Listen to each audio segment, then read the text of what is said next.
সালটা তখন 1971। 1947-এর পর ভারতবর্ষ পরাধীনতার শৃঙ্খল মোচনে আরো একবার যেন ভারতবর্ষের ভারত মায়ের শৃঙ্খলতা মোচনের ডাক উঠল ভারত পাকিস্তানের যুদ্ধের মধ্যে দিয়ে। সেই সময় দেশের প্রধানমন্ত্রী ইন্দিরা গান্ধী, অর্থাৎ সেই মুহূর্তে 121 কোটি ভারতবাসী বনাম পাকিস্তানের লড়াই। আর আজ 1971-এর পর আবারও আজ 2025-এ সেই একই ঘটনার সম্মুখীন আমাদের দেশ ভারতবর্ষ, যেখানে প্রতিটা মুহূর্ত, প্রতিটা সেকেন্ড, প্রতিটা দিন, প্রতিটা ক্ষণ এখন একটাই আতঙ্ক গোটা দেশবাসীর। কখন হবে ঘাত প্রতিঘাতের সেই যুদ্ধ? ঠিক কখন ভারতীয় সেনাবাহিনীরা দেখাবে তাদের মহড়া? ভারত সরকার কঠিন সিদ্ধান্ত গ্রহণ করে কখন জানাবে এবার যুদ্ধ হতে চলেছে ভারত বনাম পাকিস্তানের সাথে? তবে আমরা সবাই জানি ভারতবর্ষের কাশ্মীরের পহেলগাঁওয়ে যে 26টি অসহায় ভারতবাসীকে তাদের জাত, তাদের ধর্ম জিজ্ঞাসা করে প্রাণে মেরে ফেলা হয়েছে, ঠিক সেই মহা অপরাধের মোক্ষম জবাব দিতে ভারতবর্ষ এবার প্রস্তুত। আর সেই যুদ্ধের প্রস্তুতিতেই যেন পাকিস্তান আজ থরহরিকম্প।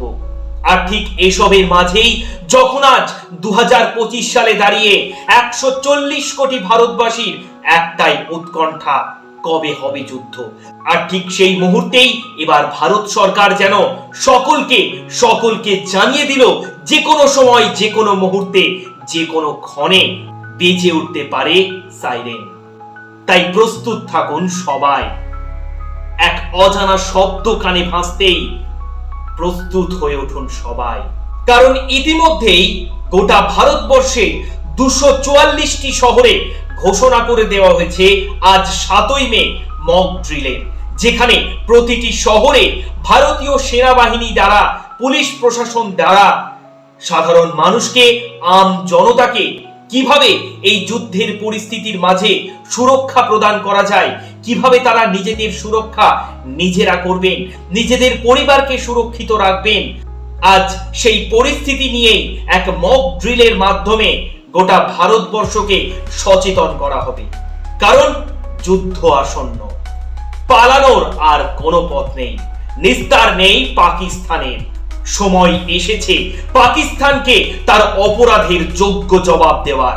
সময় এসেছে সেই 26টি অসহায় আত্মার শান্তি কামনা করার। সময় এসেছে একের পর এক সেনা জওয়ানের শহীদ নিথর দেহ, তাদের আত্মার শান্তি কামনা করার। সময় এসেছে সেই সব অসহায় পরিবারগুলোর পাশে দাঁড়ানোর, যারা দিনের পর দিন ধরে এই ভারতবর্ষের মাটিতে থেকে অসহায়, লাঞ্ছিত, বঞ্চিত হয়ে চলেছেন কিছু মানুষের দ্বারা। তবে আজ আপনাদের সেই ঘটনায় তুলে ধরবো যে ঘটনা একবার ঘটেছিল 1971 সালে।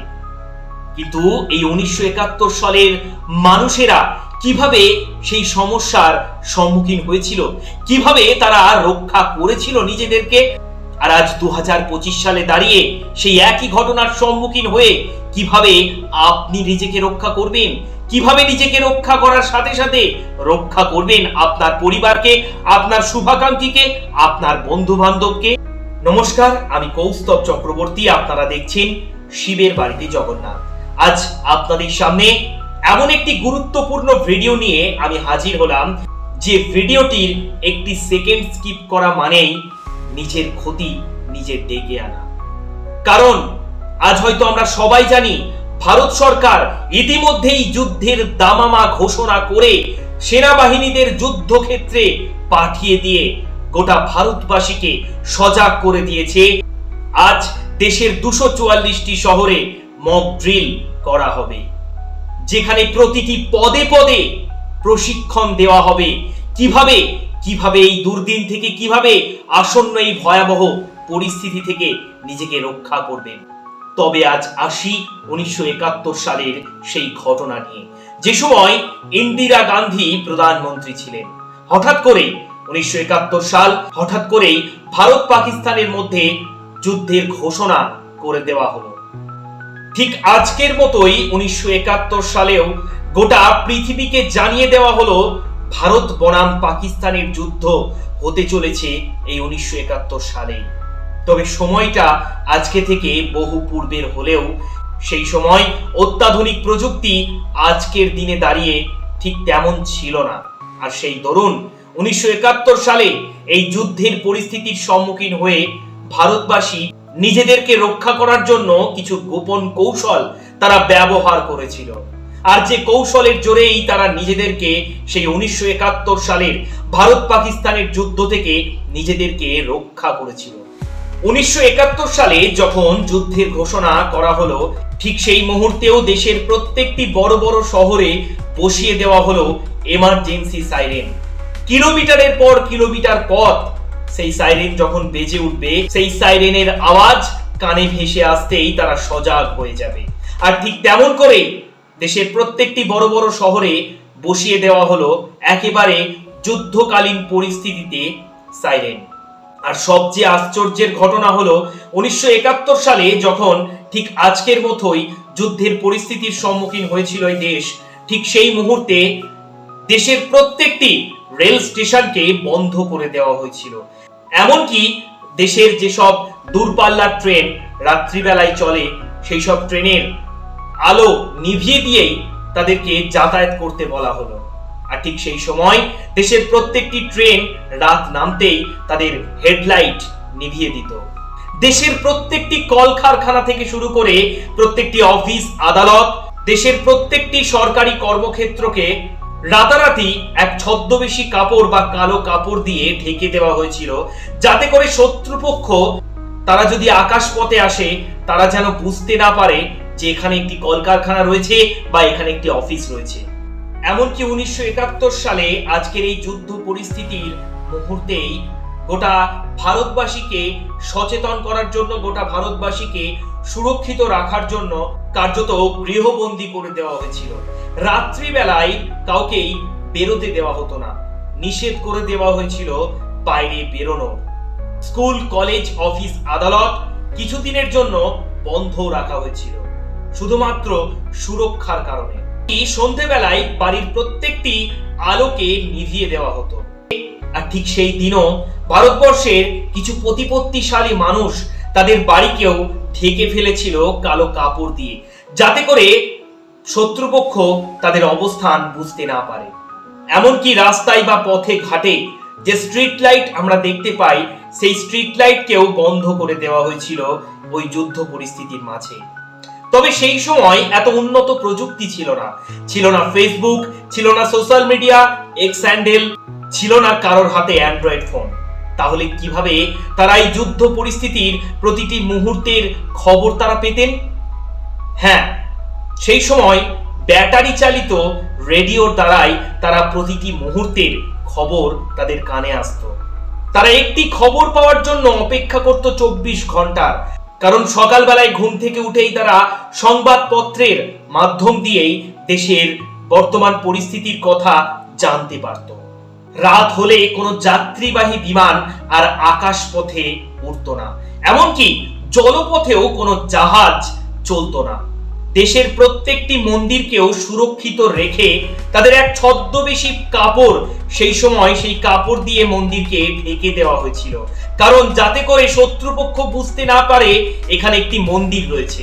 আজ ঠিক সেই একই ঘটনার সম্মুখীন হয়েছি আমি, আপনি, গোটা ভারতবর্ষ, যেখানে ভারত সরকার আজ স্পষ্ট জানিয়ে দিয়েছে গোটা ভারতবাসীকে সুরক্ষিত থাকার জন্য, যেখানে দেশের 244টি শহরে আজ ঘোষণা করে দেওয়া হয়েছে মক ড্রিলের, যেখানে প্রত্যেকটি পদক্ষেপ আজ গ্রহণ করতে বলা হচ্ছে ভারত সরকারের পুঙ্খানুপুঙ্খ নির্দেশাবলী মেনে চলে। পৌরাণিক কাহিনী অনুসারে মা দুর্গাও অসুর বধ করেছিলেন, আর এই অসুর বধ করার জন্য মা দুর্গাও কিন্তু হাজারো চেষ্টা করে সেই অসুরকে বধ করেছিলেন।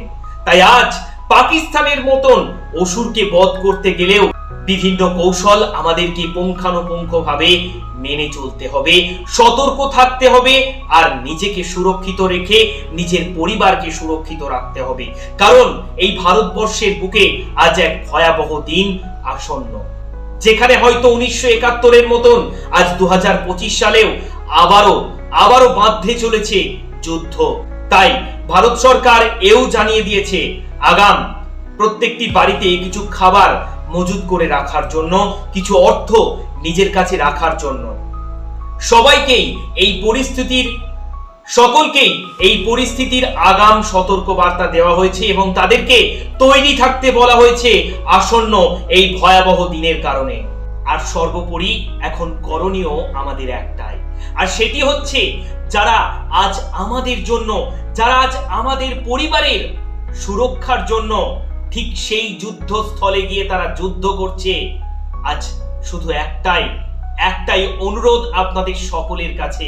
হ্যাঁ, ভারতীয় সেনাবাহিনীর জন্য ভগবানের কাছে আজ শতবার প্রার্থনা জানান, যেন তারা ভারত মায়ের বীর সন্তানের মতন, ভারত মায়ের বীর যোদ্ধার মতন যুদ্ধক্ষেত্র থেকে জয়ী হয়ে জয় নিশ্চিত করে ফিরে আসতে পারে, যেন এই ভারতবর্ষ আবারও একবার জগৎ সবার শ্রেষ্ঠ আসনে বসতে পারে। ভগবানের কাছে আমরা প্রার্থনা জানাই সদা সত্যের প্রতিষ্ঠা করে যেন এই দেশ আবারও তাদের স্বাধীনতা ফিরে পায়। তাই ফালতু কেউ গুজব ছড়াবেন না, কোনো গুজবে কান দেবেন না, কোনো বিভ্রান্তি করবেন না অযথা।